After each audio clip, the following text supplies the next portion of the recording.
미스터리 동아리의 저주. 교토 대학생 연쇄 살인 사건. 2000년 일본 교토의 한 명문 사립대학. 이 평화로운 캠퍼스는 충격적인 비극의 무대가 됩니다. 한 달 간격으로 차례차례 살해당한 3명의 대학생. 그들은 모두 같은 동아리 미스터리 연구회 소속이었습니다. 이 사건은 단순한 살인극이 아니었습니다. 마치 누군가 치밀하게 계획한 죽음의 게임처럼 모든 것이 의도된 미스터리였습니다. 누가, 왜, 그리고 어떻게 그들을 노렸을까요? 첫 번째 희생자 사와다 토모이사 15분. 2000년 1월 12일. 겨울 방학이 끝나고 새 학기 준비로 분주하던 어느 날, 공학부 2학년에 재학 중이던 사와다 토모이사 군이 갑자기 연락이 두절됐습니다. 가족과 친구들의 신고로 경찰이 수색에 나섰고 3일 뒤인 1월 15일 그의 시신은 교토 시모교구의 한 야산에서 발견됐습니다. 현장은 상상 이상으로 기괴했습니다. 사와다 군은 목이 졸려 살해당한 상태였지만 시신은 흙 한 톨 없이 깨끗하게 닦여 있었고 옷차림도 단정했습니다. 마치 누군가 정성껏 옷을 입히고 눕혀놓은 것처럼 보였죠. 그의 가방, 지갑, 휴대전화 등 소지품은 모두 사라지고 없었습니다. 현장 주변에는 범인의 지문이나 DNA는 물론 발자국 하나 남지 않았습니다. 경찰은 우발적 범행이 아닌 사전에 계획되고 치밀하게 실행된 범죄라고 판단했습니다. 사와다 군의 행적을 추적한 결과 그는 실종 당일 친구들과 저녁 식사를 한 후 귀가 중이었다는 사실이 밝혀졌습니다. 하지만 그 이후의 행적은 오리무중이었습니다. 금품을 노린 강도 살인도 아니었고 원한 관계도 발견되지 않았습니다. 경찰은 이 사건을 해결하지 못한 채 수사력을 낭비했습니다. 그리고 한 달 뒤 더 큰 충격적인 사건이 발생합니다. 두 번째 희생자 미야케 료헤이. 2000년 2월 23일. 공학부 2학년에 재학 중이던 미야케 료헤이 군이 실종됐습니다.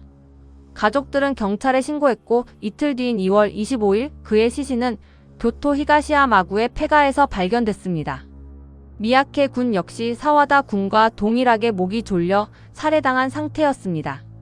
시신은 역시나 깨끗하게 정리되어 있었고 가방과 소지품은 사라지고 없었습니다. 경찰은 경악했습니다. 범행 수법이 첫 번째 사건과 너무나도 똑같았기 때문입니다. 하지만 더 놀라운 사실은 미야케 군과 사와다 군이 같은 대학, 같은 학과 소속이었다는 것입니다.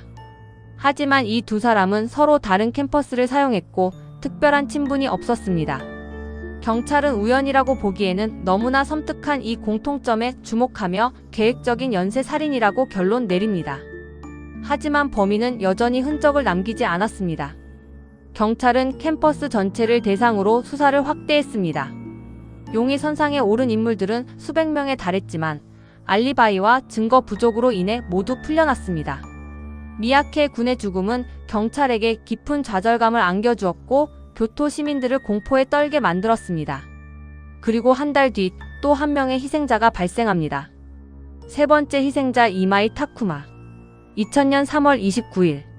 같은 대학 인문학부 1학년에 재학 중이던 이마이 타쿠마 군이 실종됐습니다. 4월 2일 그의 시신은 교토 사쿄구의 강가에서 발견됐습니다. 역시나 목이 졸려 있었고 소지품은 사라져 있었습니다. 동일범의 소행이 확실했습니다. 경찰은 사건 현장 주변을 샅샅이 뒤졌지만 여전히 아무런 단서도 찾지 못했습니다. 그러나 이마이 군의 죽음을 조사하던 중 한 가지 소름 끼치는 사실이 밝혀집니다. 이마이 군과 앞선 두 명의 희생자, 사와다 군과 미야케 군은 모두 미스터리 연구회라는 교내 동아리에 소속되어 있었다는 것입니다. 이 동아리는 추리소설과 미스터리 사건을 연구하는 곳이었습니다. 경찰은 범인이 이 동아리 회원 중 한 명이거나 동아리 활동을 통해 피해자들을 표적으로 삼았을 가능성을 제기했습니다. 경찰은 동아리 회원들을 상대로 광범위한 조사를 벌였지만 그들 중 범인으로 특정할 만한 인물은 없었습니다. 모든 회원이 사건 당시의 알리바이가 명확하거나 범행 동기가 없었습니다. 동아리 활동 중 특별한 갈등이나 문제는 없었다고 합니다. 범인은 과연 동아리 외부의 인물일까요? 아니면 너무나도 완벽하게 위장한 내부의 인물일까요? 이 사건은 2015년 공소시효가 만료되어 영구 미제가 되었습니다. 하지만 우리에게는 풀리지 않는 수많은 의문점들이 남아 있습니다. 첫째, 완벽한 범행 수법입니다. 어떻게 범인은 3번의 살인을 저지르면서도 단 하나의 증거도 남기지 않았을까요? 시신을 닦고 소지품을 가져간 행동은 범인이 사체를 처리하는 데 있어 비상한 지식과 기술을 가지고 있거나 혹은 시신을 다른 장소에서 처리하고 유기했다는 것을 암시합니다. 둘째, 사라진 소지품의 미스터리입니다. 왜 범인은 피해자들의 지갑, 휴대전화, 가방을 모두 가져갔을까요? 이는 단순한 증거 인멸을 넘어 어떤 메시지를 전달하려는 의도가 있었던 것은 아닐까요? 혹시 그들의 소지품 속에 범행과 관련된 비밀이 숨겨져 있었던 것일까요? 셋째, 동기 없는 살인입니다. 원한도 금전적 목적도 없는 이 끔찍한 연쇄 살인의 동기는 무엇일까요? 미스터리 연구회라는 동아리 활동과 관련이 있다면 혹시 그들이 어떤 금기를 깨트린 것은 아닐까요? 이 사건이 정말로 미스터리 소설 속의 한 장면처럼 범인이 자신만의 추리게임을 벌인 것은 아닐까요?